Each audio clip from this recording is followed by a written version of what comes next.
singing, I think, for about as long as I can remember, but by the time we hit 7th grade, my mom said, well, if you're singing all the time, you should probably be good. So that's when I started taking voice lessons. I came to opera kind of between being 16 and 18. I went to a musical theater and classical music summer camp.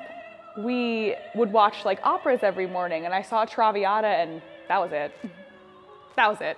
My introduction to music was actually taking piano lessons when I was 4. I played piano all through high school, and eventually started singing in choir in middle school and in high school, and then I got into doing the musicals and the plays. So I started taking voice lessons, and my teacher introduced me to opera.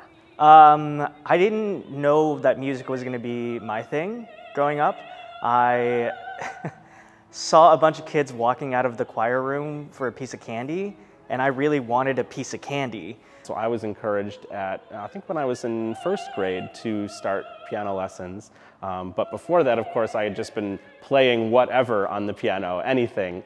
In fact, when my parents asked me if I wanted to take piano lessons for the first time, I said, I already know how to play the piano. I got you, just press the keys. It's like that easy, right? I also went to see Flying Dutchman in Charlotte. Their opera company was doing Flying Dutchman with Greer Grimsley. And I remember him singing, and I was probably too far away from him for his voice to be like hitting my chest like it did. And I remember that it just like banged my chest, and I was like, I want to do that. That's cool. Music has given me kind of a comfort in my own identity, you know, as I've gone through my journey of very festive genders. It's been something that I can come back to and kind of be like, okay, I'm playing a character. I'm performing this version of myself, but it's not me, but it is an aspect of me.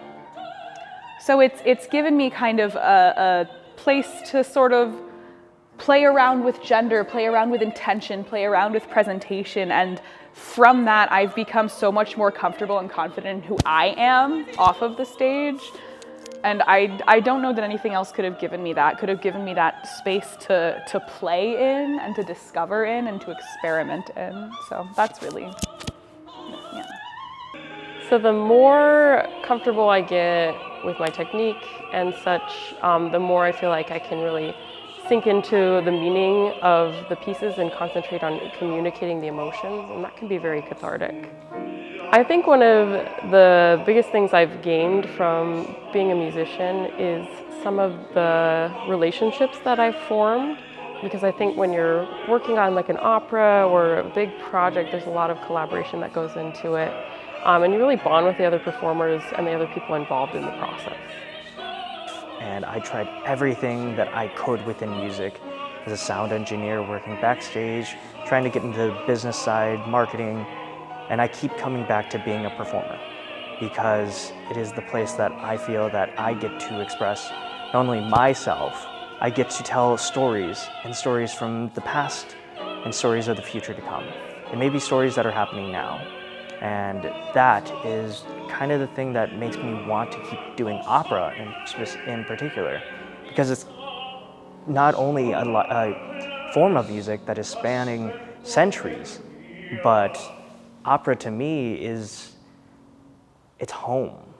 I think music to me has given a lot of things, whether it be like the ability to storytell. Some of the same emotions that we still struggle with as humans are being told that long ago and still being retold today. I think that's very powerful. It's given me so many friends that I don't think I would have met outside of the music realm. It's given me perspective on cultures that I've never been exposed to, and it's something that I can always strive to be better in. To me, music is all about expressing something that you cannot do any other way. And I think it's something that we all, that's always our goal, is to make the audience feel something and to express something that we couldn't do just through speaking. And I think vocal music in particular is very special because we have words and music. So we have another layer of meaning. We have the power of instrumental music coupled with the power of words, which I think is just like an expressive double whammy right there. So I think that's why opera has a unique ability to be even more expressive and even more evocative than other musical forms necessarily, because it combines the power of music with the power of language to make something that's really special.